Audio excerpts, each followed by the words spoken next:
aksariyat hollarda mashhurlarning farzandlari o'z ota-onasining soyasida qolib ketadi.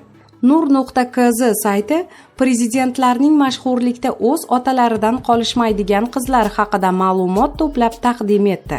Marhamat, tomosha qiling. Darig'a Nazarboyeva. Qozog'iston prezidenti Nursulton Nazarboyevning 3 nafar qizi bor. Biroq ular orasida eng mashhuri Darig'a va Aliya. Darig'a Nazarboyeva faol va muvaffaqiyatli ravishda siyosiy karyerasini qurmoqda. Yaqinda u mamlakatdagi eng obro'li ayollar reytingining yetakchisiga aylandi.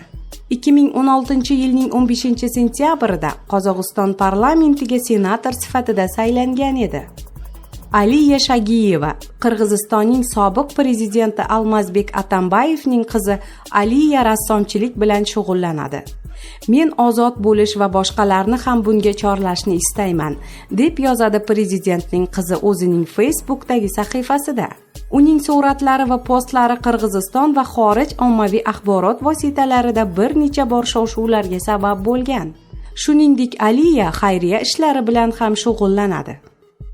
Ozoda Rahmon, Tojikiston prezidenti Emomali Rahmonning qizi, AQShda tahsil olgan. Georgetown va Maryland universitetlarini tamomlagan Ozoda Tojikistonga qaytib, siyosiy karyerasini qurishga kirishgan.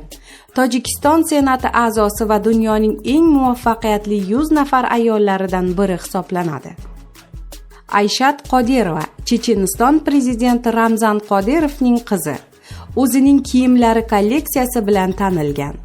O'tgan yili turmushga chiqqan Ayshat Firdavs modalar uyining direktori hisoblanadi. Sumaya Erdo'g'on, Rajab Toyib Erdo'g'onning katta qizi. Esra omma oldida ko'p ham ko'rinish beravermaydi.